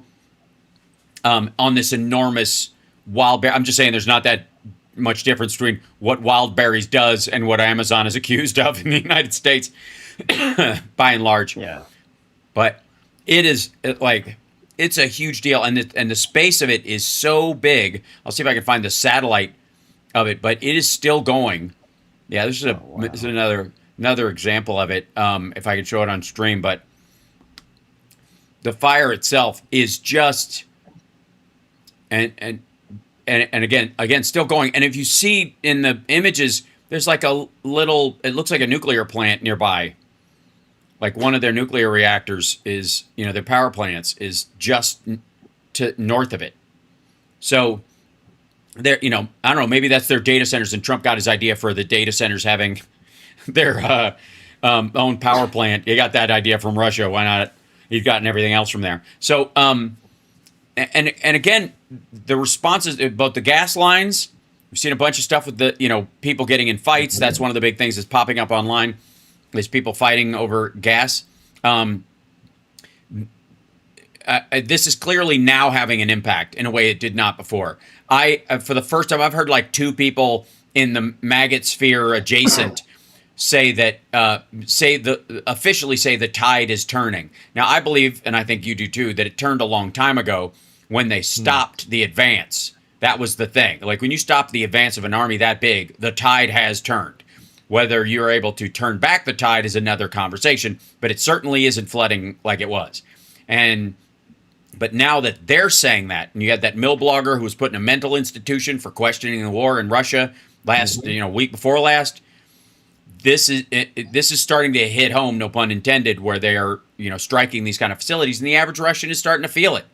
And I think a lot of people are afraid in the United States that we might start feeling the Iran war in a similar way. If we get hit with a terrorist attack or something like that, that's part of the blowback. That's what occurs when this is going on. And if you start hitting civilian infrastructure like Trump is, there's going to be a reasonable response. And I'm not advocating this at all. Don't take me wrong. I think it's wrong when we do it, and they'll do it. Yeah. And also I've said before, God forbid we should have an Operation Spiderweb inside the United States. And if you don't think the Iranians got every single bit of forensic evidence from the Russians about how the Ukrainians conducted Operation Spiderweb, which was their covert massive drone attack that took out a bunch of strategic bombers deep in Russia's territory. If you don't think Tehran got all the information from Moscow about how that was conducted, you're fooling yourself. How would we react if there was an Operation Spiderweb outside of, Andrews Air Force Base, or take your pick, at whatever base in the United States? We'd freak out.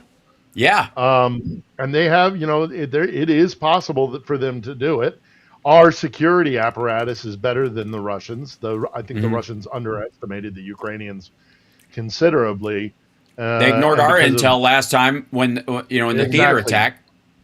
Again, because they're suspicious and all the rest of it. And they doubt their enemy's capabilities. But then we underestimate the Iranians. So I don't think there'll be an Operation Spiderweb inside America. But my point is still, you're right. I mean, what about the possibility of some sort of Iranian retaliation? I will say that a lot of Ukrainians are finding great pleasure in seeing all the posting in social media of Russians going, why are they doing this to us? What did we ever do to them? Right. And it's like, come on, man. Yeah, right. You've demolished entire cities. You know what's going on here. But now that it's touching you, it's like, what did we do? What did we do to deserve this? And it's like, well, so I know a lot of Ukrainians who are making a lot of really good memes and jokes about this, because it's like, well, you deserve it. One of the, let's see if I can, I wanted to show you something. This is a little story, by the way, linked to the wild berries thing. So I don't know how many people know this, but this is from 2024. That at one point the owners of wild berries, a married couple, a Russian oligarch married couple, both were trying to steal. They were getting a divorce, and they're trying to steal wild berries from each other. Remember the big Bezos divorce, and where he paid her like $300 billion or some ridiculous number? I don't know what it was. $30 billion, and everybody was like, "Oh my God!" And then she's handing it out to charity, and people are like, "Oh, good for her." And they were like, "That's ugly." Okay, the Russian equivalent of Amazon, wild berries, the owners were getting a divorce, and each side paired with a Russian gangster that was opposing the other to try and steal it from the other. And at one point, there was an open gunfight at the Russian Amazon headquarters.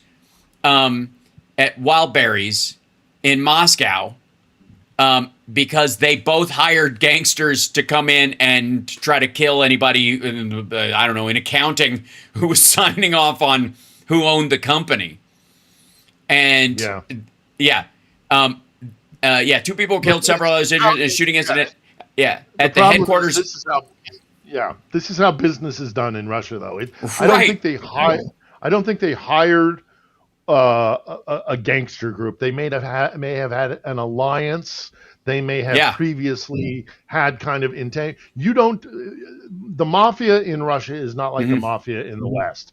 Right. The Russian mafia, probably very akin to criminal or organized crime in China, is my understanding. Triad. That is also, the triads are also kind of like integrated. I mean, certainly the mythology of the Yakuza is that they're kind of integrated into society, and there's a lot of leeway that they're given.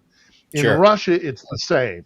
They're not separate. They're part of the society, and they're given an awful lot. And even when they're sent to into prisons and stuff, there are organized crime gangs within the prison system.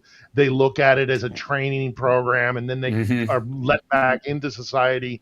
And it's not policing and law enforcement is not nearly as it is in the West. It's because, again, and we talked about this so many times, the one thing about one of the things about Russia that separates us, from is that law is really a device. It's a tool. It's not a principle or a system or all of it is really, when it comes right down to it, power.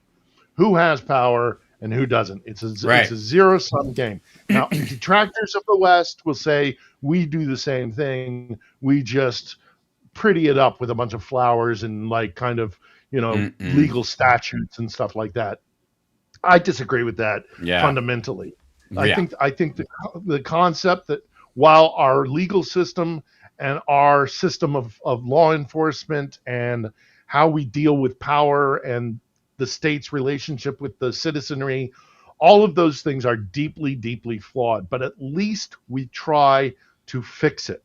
The Russians, by contrast, are like, this is the way it is. It's never going to change. We are all animals. We are all beasts, and it is eat or be eaten, and that's it. Yeah, and, it's the natural order. I think that difference is important. I think that the fact that we in the West try to be better, even though we fail an awful lot of times, it's still better than giving up and saying, well, it's just about, who has the bigger club. Agreed. So we got to take a break, but I want to thank Professional Left podcast. Driftglass came on the show this week, and there was a super chat from them saying, good morning, sparklers and millionaires, and thanks, Al, for having Driftglass on this week. It was my pleasure. Hopefully we'll have you on the radio show sometime soon. That would be really lovely, and you and Blue Gal would be fantastic. So we'll be back right after this. It's the Hal Sparks radio program, Mega Worldwide.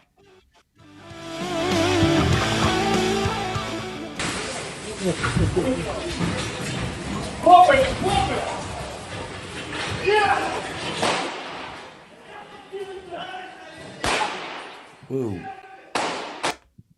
Yikes. That sorry, that was a Telegram video on that site or whatever, from the two people that were killed in the Wildberries thing. So there is, it's like the good old 90s again.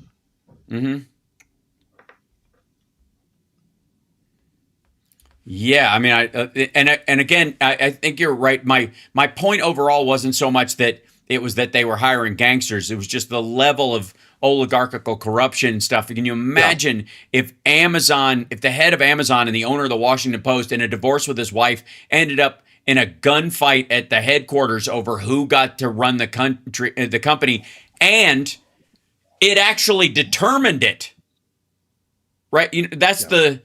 Right? That's the thing. That I am happy, you are happy. Yeah. Let us be happy together, whether the weather is cloudy or sunny. I will always be your funny honey bunny. I am lucky, you are lucky. Let us get lucky together, whether the weather is cloudy or breezy. I'll be be there to say, hey, come on, let's take it easy. Cause isn't it nice to have the friends that you do? And isn't it nice that the sky is so blue? And isn't it nice to say I love you? Chugga chugga choo choo. Woo woo. I am smiling, you are smiling. Let us smile together. Whether the weather is cloudy or stormy, I will still be there in the morning. I'll be right by your side in the morning. I'll make you breakfast in the morning. I hope that you like cereal. Yay! Hooray! So one of the things that I think is a happy ending, because it kind of ties with the fact that our dear friend Boston Brian is in town with you and was visiting and that kind of stuff, and he was, he's doing his own thing there as well. But we talked about whether he was able to eat the food and all this, and I'm worried about a possible love connection that might occur, because Laura Loomer did a video from the McDonald's in Kiev that had been near the bombed building. That's the one that Boston Brian was talking about that he went to, and she's mocking Tucker Carlson at this thing. Hey everybody, Laura Loomer here. I am currently in the middle of Kyiv, Ukraine, and as you can see behind me, I'm at McDonald's, right? Because what type of American would I be if I didn't visit the McDonald's, right? The most iconic American fast food chain in every single country that I decided to visit. You know who else visited McDonald's? Well, it was Tucker Carlson, you'll recall, right? 2 years ago when Tucker Carlson, as I like to call him, traveled to Moscow, Russia, 2 years after the war between Russia and Ukraine broke out, and 2 years after the United States sanctioned Russia for invading Ukraine, he decided to travel to Moscow and talk about how amazing the McDonald's is there to prove that American sanctions, I guess he was trying to prove, don't work, except the thing is, it wasn't actually McDonald's, because you see, American brands don't operate in Russia anymore because, well, the country is sanctioned. And why are they sanctioned? Because, well, they're firing ballistic missiles. 40 ballistic missiles into Kyiv, damaging a shopping mall, several homes, residential areas. Now, okay, this is Laura Loomer making this video. Like, this is not just she's talking about it and playing somebody else's footage. She's in town. Yeah, she's also picking a fight with Carlson. Yeah, well, and I'm fine with that. I'm all for the popcorn with it. Right, fine. Let him fight. I don't trust her. Ferrets in a bag. But that's right. Look, the thing that bothers me about that is that I can clearly see that she is trying to find a new look. MAGA, as we all know, is running on borrowed time. Okay, when the God King goes, the whole thing frays and falls apart. They all know it.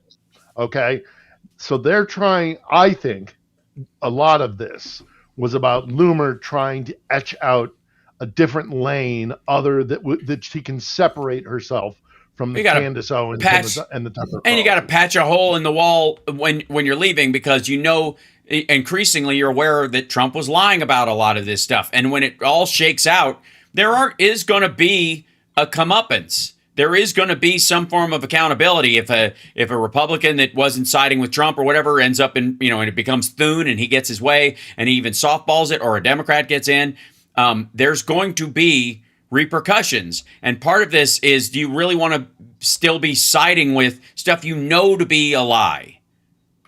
That, that's a big part of that, because she knows this is BS now. And whether she did before or not is debatable, but she certainly knows now because she went. And there's her decision to go and all that kind of stuff is yet another. I mean, think of all the people that have turned on Trump, from Tillis to MTG to Laura Loomer. There's a trend. It's getting closer to home. I mean, Marjorie Taylor Greene was pretty close. But Lauren Boebert signed the discharge petition for the Epstein stuff.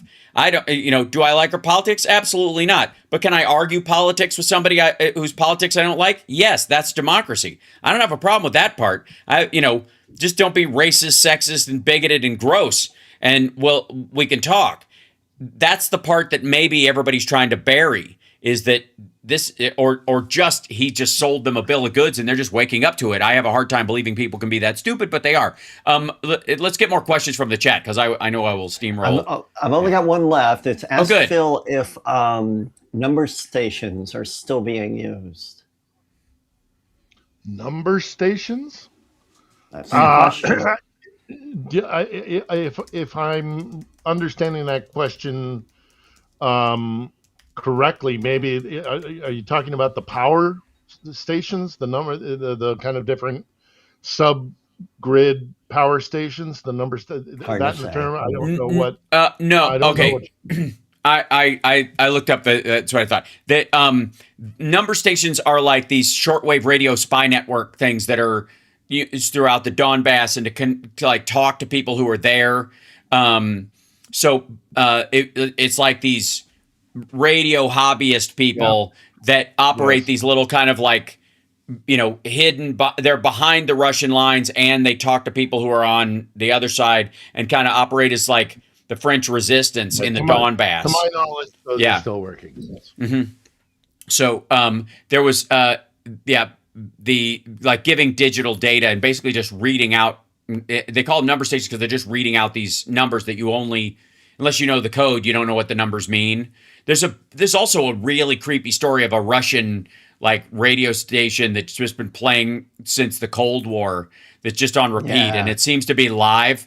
But it's some guy just reading, latitude and longitude numbers, but it's not for any target or whatever, or those kind of numbers. But nobody can quite tell. He's just saying these numbers. Ken Harbaugh did a very good article about this about a month ago in the Atlantic about how the resistance is organized.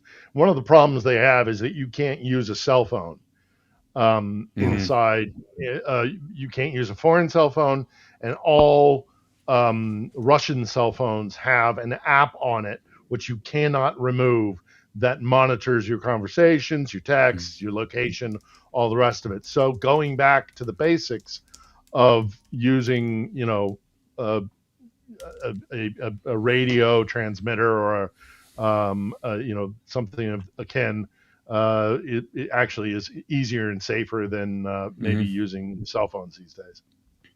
Yeah, and do you know what the level of like VPN use is in Russia or in the Donbass areas and that kind of stuff? Did they talk about that at all for like, because YouTube is blocked along with Telegram and all those other things? Not what it used to be, because all the people who were tech savvy enough have left Russia. So, or been sent to the front lines, right? These are the guys who are running the gas refining facilities or whatever. So that's why they don't know how to shut them off, which again is my theory about why the pipeline was blown up. It was because it was full of gas and the Germans weren't going to take the gas and open their end. So you can't vent it. So might as well just blow it up, because if you vent it back into your country, if you've sent the guys who used to run the plant to the front, who's going to do that? Pull lever, make thing, and then you hold wire, right? Like this is it was idiotic. Like just blow it up. And that goes to your point about why they hid. It's the most filmed pipeline in the world. It's got more sensors on it than any pipeline in the world, and yet we have like one sub picture, which again showed it blown out. I don't want to relitigate what a hack Seymour Hersh is again, but like. There's a documentary about him that just came out on Netflix, and it's the section about the pipeline is just embarrassing. It's so bad. But on Netflix? Yeah, I think so, or it might be Amazon Prime. But they just put out a document. Yeah. I worked with him. I worked with him on Abu Ghraib. Wow. Well, and again, like Abu Ghraib. Like I don't know that he was the primary writer on it, the primary source on it. It was 60 Minutes, which is why I was involved. Yeah, we did most of the heavy lifting.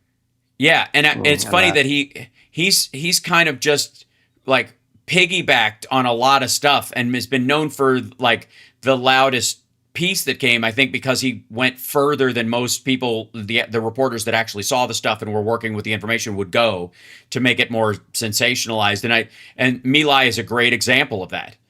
He basically wrote all those articles without sourcing the military journalist who did the initial reporting, and I would call it plagiarism.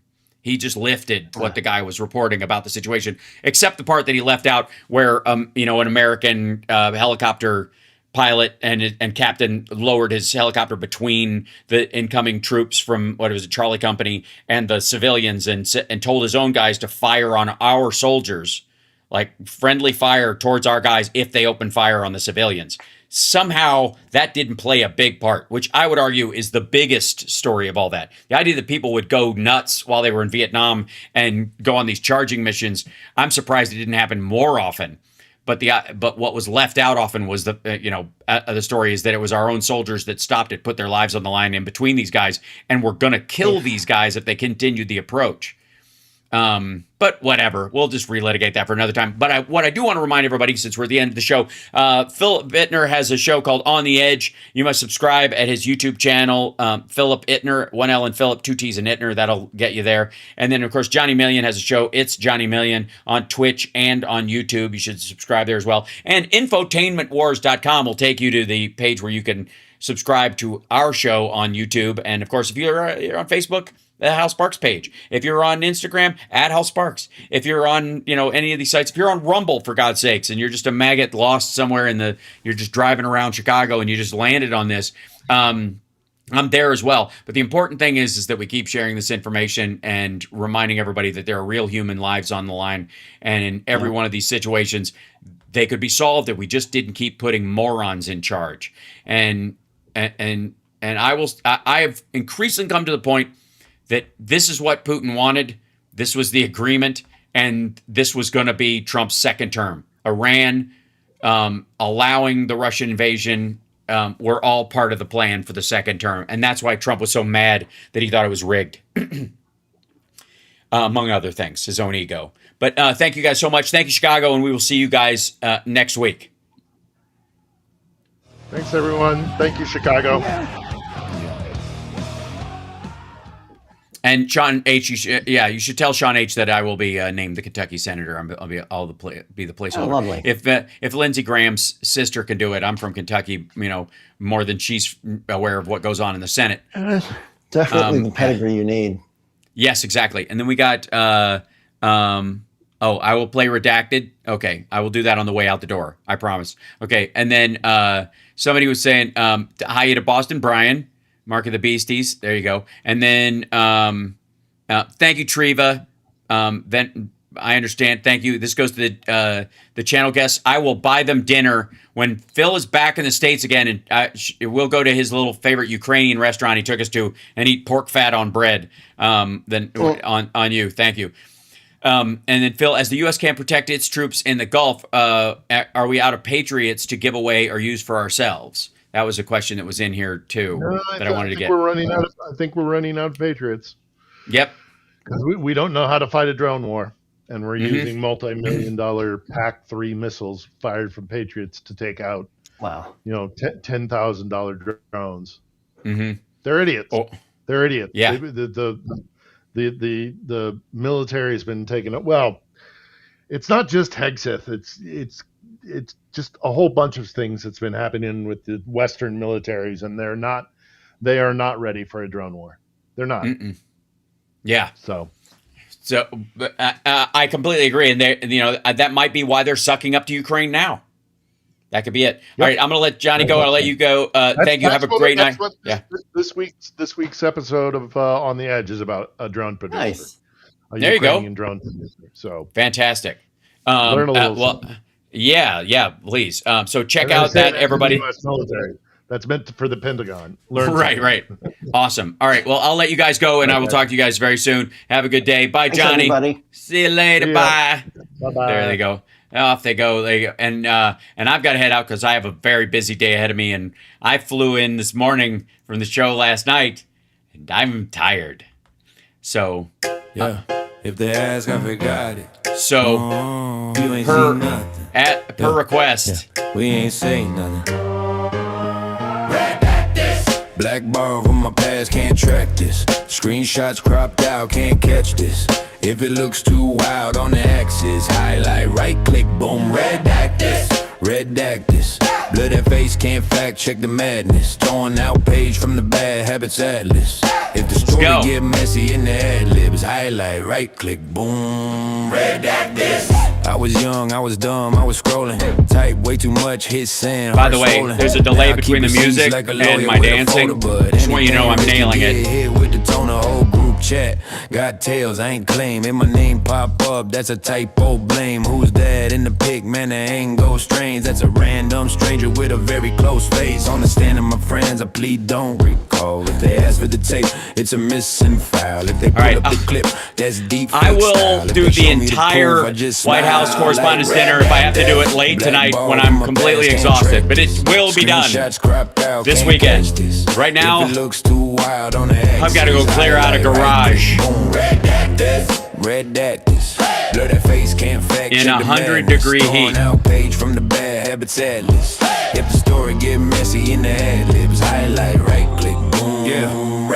If it hit too close, that's a rumor I heard. If the dateline match, that's a clerical error. If the outfit match, that's a popular shirt. If the tattoo match, that's a stock photo search. I'm allergic to question, coughing the light. I just edit the ending, soften the bite. Take the worst 3 parts of the night, then slice like fun was had and we were not. Every X got a chapter I seal.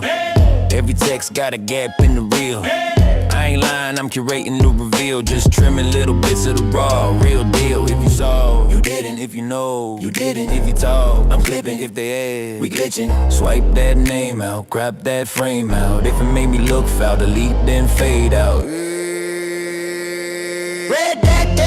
Black ball from my past, can't track this. Screenshots cropped out, can't catch this.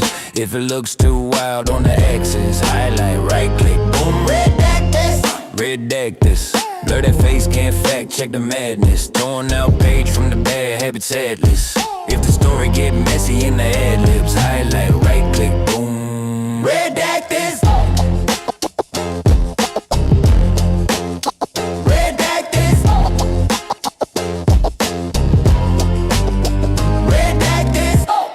Yeah.